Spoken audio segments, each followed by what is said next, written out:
Hello, my name is Eddie Tofpik. I'm Head of Technical Analysis and Senior Markets Analyst at ADM Investor Services International Limited. And here is your weekly technical analysis of the Chicago soybean complex. Hello and welcome. Before we start, I just wanted to let you know that no AI, that is artificial intelligence, was ever used in the composition, production or recognition of any of the patterns, levels, analysis or any related items on these, my charts. This is all my own original work, as I think you deserve to have that.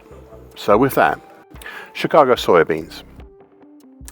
19 weeks ago I highlighted a bright pink July 24 to date rectangle pattern, currently 957 to 1099. This pattern is still operational, even now. The top side for this pattern is also capped by the nearby 50% Fibonacci line of the May to August 2024 move, also at 1098, and a 61.8% absolute Fibonacci line at 1106. Nearer term, the market over late April and early May had tried to stabilize over the November 2020 low at 1045 and looked for a while like it might try higher, but over mid-May and then mid-June we could see a capping action symbolized by the bright red, fairly flattish upper trend line on my daily chart, currently at 1084. At the same time, the bases of the very recent action since late April also lined up into a lower trend line, currently 1009. Together they made up a proposed expanding wedge pattern that last week breached on the downside and is trying to stabilize below it this week. This is the immediate pattern to look for right now. Last week I commented on this thus, and I quote, "So whilst it is a bit early, I still thought it appropriate to set up some potential targets below for the bright red expanding wedge pattern. Thus the primary target X would be in the 991 zone, tying in with the lows of March and April, whilst the secondary harder to reach target X1 will be down in the 944 zone, tying in with the September 2020 low at 942 and the August last year low at 940 even." End of quote. This week we already have achieved target X in the 991 zone, pulling up away from it once it was achieved, though we are still below the bright red lower trend line. I would also keep a wary eye topside on the long moving average, currently at 1028. This had been penetrated on the downside 3 weeks ago, but proved to be a base of support for the subsequent move back up later on 2 weeks ago. However, we've turned lower with a shooting star pattern, the bearish variety, and we've since punched down through the long moving average with some ease, likely helped by the monthly key reversal down we saw in June, down to new lows not seen since late 2024. As a byline, we also had a monthly key reversal in June, up this time in Chicago soybean oil, which I'll detail later on in this video commentary, and I'll leave you to ponder on the imagery of one part of the soybean complex here making a monthly key reversal down, whilst another, oil, makes a monthly key reversal up at the same time. Now a further feature which I've highlighted before my daily chart and which is also important is the dark blue late December 24 to early April 25 bullish shift pitchfork. Last week prices punched down and closed below the lower time, currently at 1020. We have stayed below this dark blue lower time, such a move has signaled to me that I might have to retire this shallower bullish shift pitchfork. Chicago soybean meal. 14 weeks ago I linked some of the recent highs into a bright red downtrend, currently at 288.10. That tied in nicely back then for a while with the descending long moving average, which is currently at 299.70. That was then just about shadowing the downtrend, but a little higher up. And with the medium moving average currently at 294.60, which earlier had failed to provide much resistance above, but then energized itself as a resistance, and quite a good one, over mid-May to mid-June. Now, 8 weeks ago we had a clear close over the bright red downtrend, and prices tried to stabilize over this breached, possibly broken downtrend. However, the bears out there really relied on the overhead medium moving average to cap the market's rise, and so it did. This breach on the upside was just a breach and not a break higher, as I was not impressed with the show of any significant bullish incentive at the time. All this impinged on my thoughts from 16 weeks ago as to whether the whole action this year had developed into a type of descending triangle pattern, morphing into a descending wedge pattern, with the bright red downtrend topside being the upper trend line and the 29,290 even level below at that time being the base for the descending triangle, and also importantly the early January to date purple lower trend line, currently at 282.90, being the lower trend line for the descending wedge pattern. I said 6 weeks ago, and I quote, "For the future I think a lot will depend on any move below 290 even to verify if it will be a descending triangle or a descending wedge pattern, or on any true break above the seemingly resilient overhead medium moving average, and ideally over the long moving average just above that for any significant move higher." End of quote.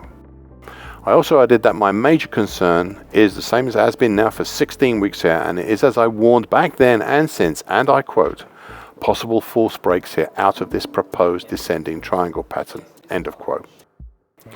4 weeks ago, prices broke down through the 290 even zone, the lower support for a descending triangle pattern, and 3 weeks ago they broke down through the purple lower trend line for the descending wedge pattern. The market has now seemingly stabilized below this latter one, and it was enough 2 weeks ago for me to set out some possible targets below for both patterns. Thus, for the descending triangle, we had a primary target in a 273.20 zone, a secondary hardest reach target X down at 255.60. For the descending wedge pattern, we had a primary target down in a 272.30 zone, for hardest reach secondary target X1 down in the 242.80 zone.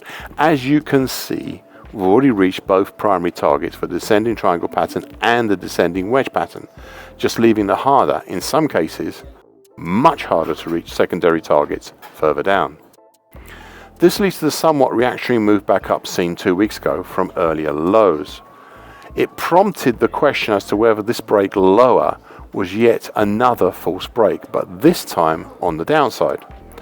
Such an action is indeed something we see on occasion on breaks lower to descending wedge patterns, a dip that will swiftly revert higher and maybe start a new bullish move.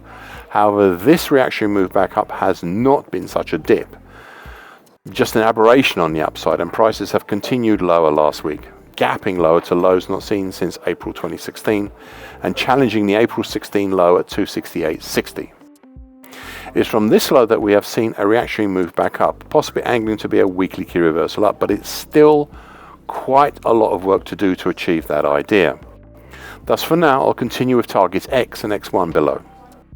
Finally, this commentary would not be complete without my discussing the elephant in the room, or at least the elephant room which has stayed there throughout 2024 and also now resonates into 2025, and that is the annual key reversal seen here at the end of 2023. I said I'm afraid I have to repeat something I've now highlighted for 110 weeks. Yes, over 2 years, and I quote, "I now only need to remind you once again of my words when I pointed out that Chicago soybean meal was about to have that rarest of patterns, an annual key reversal down. This duly came about at the end of 2023. I've been living in the shadow of the pattern ever since." End of quote. I've also added ever since, and I quote, "If there is only one thing you take away from any of my musings, let it have been those words." End of quote. These last few weeks have shown that the shadow cast by that supremely significant pattern so long ago still darkens the skyline of this market today. Chicago soybean oil. 4 weeks ago we had a gapping move higher that punched up and out of the earlier showrunner here, which was the shallow bullish shift pitchfork for the mid-September to late December 2024 move. 3 weeks ago we stabilized over the upper tine, and 2 weeks ago prices pushed higher over the 50% Fibonacci line of the March 20 to April 22 move at 56.34. A small gapping move higher since filled in. We have, however, so far a smaller high in July, but we have utilized the 50% Fibonacci line at 53.59 as a base for a move higher. Now this 50% Fibonacci line is quite interesting, as that is the gateway to overhead congestion that stretches from 56.34 till at least the top of my daily chart in the 59.44 area. All this action caused a monthly key reversal up here for June, and I have earlier in my soybeans commentary over recent weeks mentioned the imagery we have with a monthly key reversal up here in June, whilst we have a monthly key reversal down in soybean futures contract, all at the same time. This leads me to what may be the more dominant pattern right now, and one I had mentioned 6 weeks ago. It was, as I said at the time, and I quote, "A new pattern emerged over the last month or so, and one that I warned may kick off 2 weeks ago." So that's now 7 weeks ago, and has actually done so since, though the break has not fully stabilized as yet. It is the dark blue start of April to end of May ascending wedge pattern, and that's currently 50.33 to 57.96, end of quote. This pattern has the requisite number of touches on each side, and late 7 weeks ago had a brilliant breach and break higher. But as I said 6 weeks ago, and I quote, "Clear consecutive closes below this dark blue lower trend line, I would feel obliged to lay out potentials and even possible targets below for this pattern. Something I'm not confident in doing just yet, as I fear a possible false break lower." I can only emphasize something I said only 2 weeks ago, so that's now 9 weeks ago. And that was, and I quote, "It wouldn't surprise me to see some sell-stop situated a short distance below this 38.2% Fibonacci line." End of quote. I think today we have seen those sell stops being triggered once again. And that's the end of the whole quote. Well, I did lay out some targets below, but they have since retired them as they were quite big targets to achieve on the downside. And I mentioned at the time that they started to seem, well, unlikely.